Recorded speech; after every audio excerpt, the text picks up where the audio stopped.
Duas pessoas morreram durante um tiroteio entre policiais e traficantes no Jacarezinho. O clima lá é de tensão. Segundo as informações, já são 3 dias de tiroteio. Jackson Silva conta pra gente. Rodolfo. A confusão começou após um homem ser imobilizado pelos policiais militares na manhã desta segunda-feira. O suspeito foi levado para a delegacia da região. Foi mais um dia de tensão na favela do Jacarezinho, na zona norte do Rio. Na sexta-feira, houve confronto entre policiais militares e traficantes. Moradores ficaram em meio ao tiroteio. Vim pra 15 não, hein, cara. Isso aqui na 15, ó. Aí, ó. Isso aqui na 15, ó. Segundo a corporação, os PMs faziam patrulhamento de rotina e quando tentaram abordar um grupo de homens que estavam em um ponto de venda de drogas, foram atacados. Ainda segundo a PM, após a troca de tiros, foram encontrados um revólver, uma pistola, uma granada e munições. Os dois suspeitos não resistiram aos ferimentos. O primeiro confronto aconteceu na localidade conhecida como Pontilhão. 2 suspeitos foram baleados. E aqui onde eu estou, a situação piorou ainda mais. Os moradores, mais uma vez, ficaram no meio do fogo cruzado. Você observa, as casas foram metralhadas. Há várias marcas de tiros de fuzil nas janelas e nas paredes. A vereadora Mônica Cunha, do PSOL, vice-presidente da Comissão de Direitos Humanos da Câmara do Rio, cobrou uma posição do Ministério Público sobre as operações realizadas pelo Estado. A comunidade está ocupada pela polícia, mas ainda é possível ver a resistência dos bandidos que controlam a região. No domingo, houve novamente troca de tiros. O Dia das Mães foi marcado por confronto. A guerra mudou a rotina dos moradores. Ai, meu Deus. Essa moradora criticou a ação da polícia.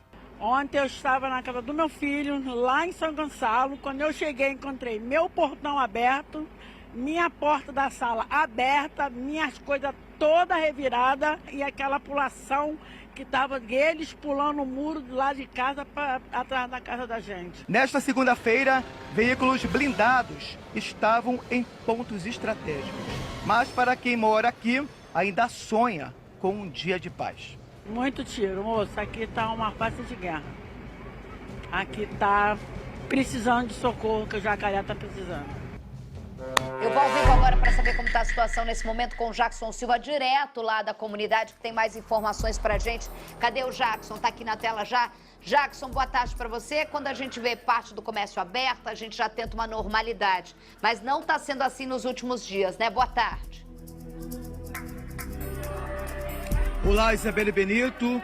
Boa tarde a todos. Você observa que parte do comércio está aberta. Outros não conseguiram abrir as portas, tá, Isabelle? A situação aqui ainda é muito tensa. Tudo começou, Isabelle, na quinta-feira, durante um intenso confronto da região.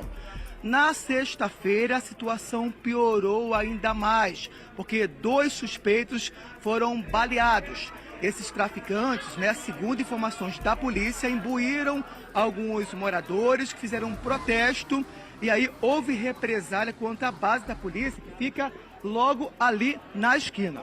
No domingo, em pleno Dia das Mães, também houve confronto, ou seja, infelizmente, mais uma vez, os moradores ficaram no meio do tiroteio. A gente tem que falar sobre isso, né, Isabelle? A gente está aqui para ouvir o morador, tá? É o morador que importa, que eles estão sofrendo aqui. Então, olha só, várias marcas de tiros nas casas, as casas todas metralhadas. Então, quem mora aqui, Isabelle, ainda sonha com um futuro de paz. Agora, mostra ali, Pedro, por gentileza. Ali, ó, aquele prédio azul é uma creche. Não abriu a porta. Só por gentileza mostrar ali a cidade integrada, olha só, ali, ó. Ele não abriu as portas. Lamentavelmente, se você vai aqui, tem aqui, por favor, tem um movimento aqui de alguns moradores, está pedindo paz. Eles estão pedindo para que a polícia entre sim, faça o trabalho dela. No entanto, eles estão criticando alguns policiais. Então nós não podemos jamais falar que foram os policiais.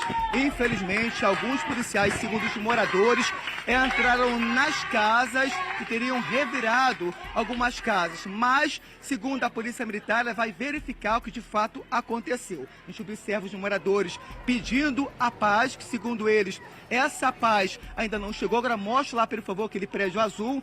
Ali é uma creche que, infelizmente, mais uma vez não funcionou porque houve confronto e os moradores continuam debaixo desse tiroteio. Isabelle Benito. Na questão de segurança, a gente está falando de 4 dias, né? E a gente está falando de um tráfico de drogas que não ia aceitar ficar longe do Jacarezinho, que é um ponto estratégico do tráfico de drogas. Ninguém aqui, nem os moradores, as mães pedem o fim do tiroteio e é super legítimo. Quem que vai querer morar embaixo de tiroteio? Uma questão de segurança, as creches não podem abrir mesmo, porque é uma questão de segurança que você não está com terreno estável. Se você tem 4 dias de confrontos, do qual os bandidos bancam tiroteio com os policiais.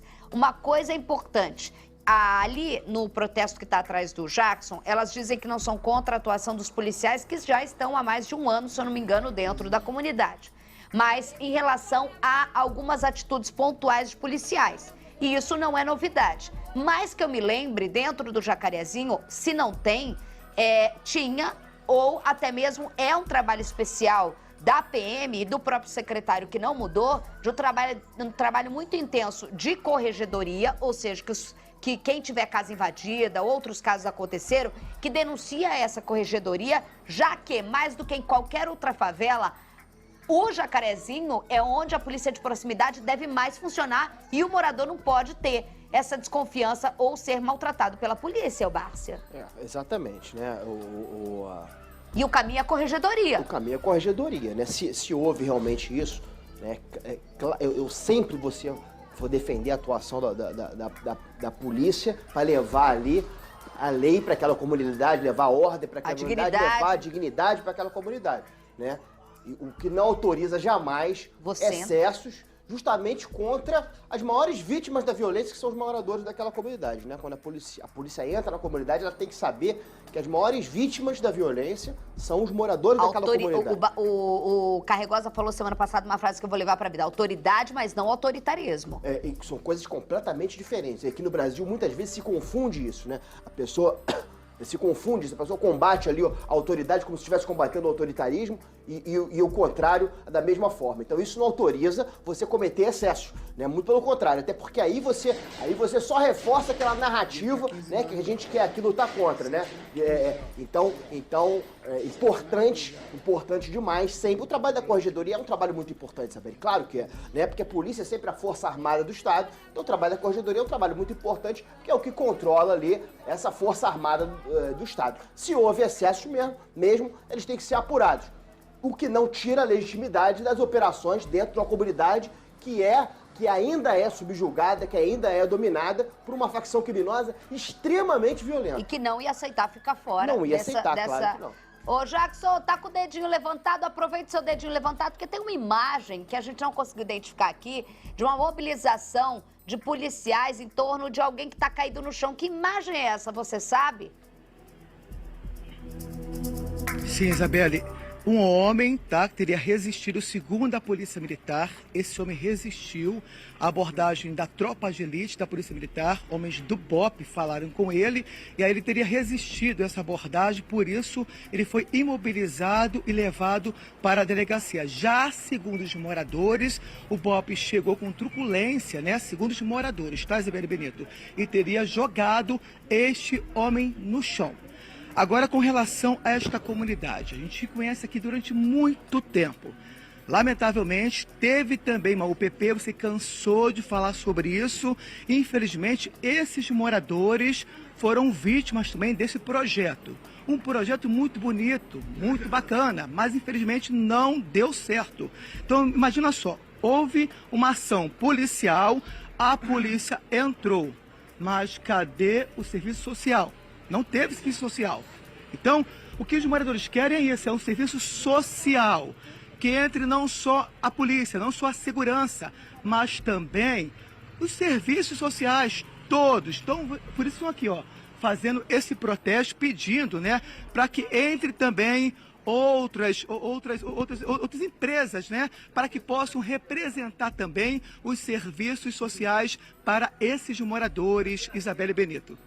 A gente está vendo as imagens, são mulheres, são mães, são crianças hoje que estão sem escola, e é o que você fala.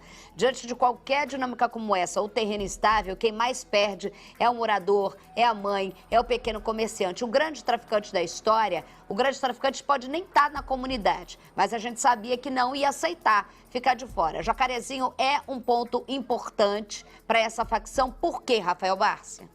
Primeiro pela localização estratégica do Jacaré. Né? É uma comunidade ali. Você, na verdade, você começa a formar ali, né, um complexo, né, que junta ali o Jacaré, o Manguinhos, e ali muito próximo a algumas vias importantes da cidade, né, como a Martin Luther King, a própria linha amarela, muito próxima da Zona Norte. Então você chega muito rápido também na Zona Sul. Então é uma comunidade que tem uma localização estratégica, uma comunidade grande, né, que ocupa ali aquela região toda do Jacaré. Jacaré é um bairro, na verdade, né? É um bairro que foi tomado ali, né, por esse processo com um índice de desenvolvimento humano muito triste, com falta de todo tipo de serviço, né, com falta de todo tipo de direitos humanos, com falta de saneamento básico, com falta de... Eu me lembro muito bem uma ONG que tentou abrir, que era a coisa mais linda, uma ONG que tentou abrir para as crianças terem acesso a uma quadra que tinha de lado do esporte, a música, todos os instrumentos foram fuzilados com fuzil, antes da inauguração. Entendeu? Então falta de tudo. Então a gente sabe que é preciso você estabilizar um terreno para que tenha esse tipo de dignidade. Eu acredito no seguinte, Isabelle. Claro que para você poder entrar com outros serviços, não adianta você querer lutar por educação e saúde. Só na ponta do fuzil, se você tiver uma comunidade totalmente dominada por uma facção criminosa. Você não consegue botar um médico lá dentro, você não consegue botar uma educação de qualidade. Isso é uma utopia. Né? Não vai conseguir. Porque aquele terreno ainda não pertence totalmente ao Estado. A verdade é essa. Mas agora, mesmo assim é uma polícia de proximidade do qual não se pode ter qualquer tipo de... O que tem que se ter em vista exatamente é isso. Quando a gente fala de segurança pública, o Estado ele tem que ter duas mãos. Né? Uma mão pesada, né, que é o sistema de segurança, e quando eu falo sistema de segurança não é só polícia, é um conjunto de leis fortes, né, é um judiciário forte, né, que para punir aquele... Uma rede total, não é só a polícia, nem a militar, nem a civil, né? Que vai punir aquele que descumpre a lei, mas com a outra mão ele tem que dar benefício para aquele que cumpre a lei, né, para aquele trabalhador, né, da educação, da saúde, da oportunidade. Para a mãe que não pode trabalhar porque está fechada a creche por uma questão de segurança. Exatamente. Jackson Silva levantou mais uma vez o dedinho. Isabelle Benito, olha só, infelizmente os moradores estão aqui falando que as casas lá dentro ficaram metralhadas. Eles querem só abordar isso aqui, Isabelle, olha só, até quando o Dia das Mães vai continuar sendo assim, marcado por guerra e por mortes, né? Infelizmente, ontem foi mais um dia marcado por muita violência, ou seja, nessa troca de tiros, quem infelizmente fica no tiroteio é o morador, né? Sim, fiquei presa dentro de um beco com 5 crianças.